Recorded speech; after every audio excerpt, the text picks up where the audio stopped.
ഈശോമിശിഹായ്ക്ക് സ്തുതിയായിരിക്കട്ടെ. നോമ്പുകാലം ആത്മവിശുദ്ധീകരണത്തിന്റെ കാലമാണ്. ദാനധർമ്മവും ഉപവാസവും പ്രാർത്ഥനയും നമുക്ക് ആത്മശിക്ഷണത്തിനുള്ള ഉപാധികളാണ്.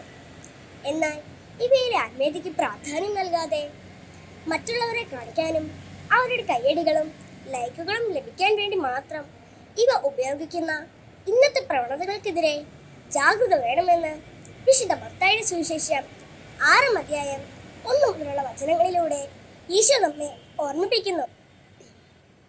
ഇതിന്റെ ആദ്യ ഭാഗം നൽകുന്ന സന്ദേശങ്ങളിൽ ഒന്നായ കാപട്യമില്ലാത്ത ദാനം അഥവാ രഹസ്യമായി ചെയ്യുന്ന നന്മയെക്കുറിച്ചാണ് ഈശോ നമ്മോട് പറയുന്നത്.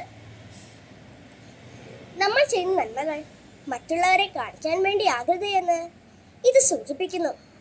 നാം ദാനം ചെയ്യുമ്പോൾ ലോകം മുഴുവനും അറിയാൻ കാഹളം മുഴക്കരുത് എന്ന് ഈശോ നമ്മെ പ്രത്യേകം ഓർമ്മിപ്പിക്കുന്നു. ഈ വചനത്തെ ദ്യോതിപ്പിക്കുന്ന മനോഹരമായ ഒരു ദൈവവചനമുണ്ട്. നിന്റെ വലതു കൈ ചെയ്യുന്നത് എന്തെന്ന് ഇടതു കൈ അറിയാതിരിക്കട്ടെ. ഇതിന്റെ അർത്ഥം നമ്മൾ ഒരു ഉപകാരം ചെയ്യുമ്പോൾ അത് പരസ്യപ്പെടുത്തി മറ്റുള്ളവരുടെ കയ്യടി വാങ്ങാനല്ല ശ്രമിക്കേണ്ടത്, മറിച്ച് ദൈവത്തെ പ്രീതിപ്പെടുത്താൻ ശ്രമിക്കണം.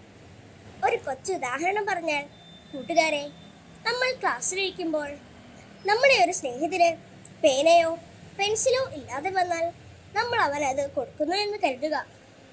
ഇക്കാര്യം എല്ലാവരോടും വിളിച്ചു പറയുന്നേക്കാൾ എത്രയോ മനോഹരമാണ് ആരും അറിയാതെ അവനെ സഹായിക്കുന്നത്. ഒരു കവിതയിലെ വരികൾ ഇപ്രകാരമാണ്: കാണാത്ത കണ്ണീർ തുടച്ചിടുമ്പോൾ കാണുന്ന ദൈവം ചിരിച്ചിടുന്നു. കാണാത്ത കണ്ണീർ തുടച്ചിടുമ്പോൾ കാണുന്ന ദൈവം ചിരിച്ചിടുന്നു. അതെ, ഈ നോമ്പുകാലം നമുക്കും ഒരു പൂക്കാലമാകട്ടെ. ആമേൻ.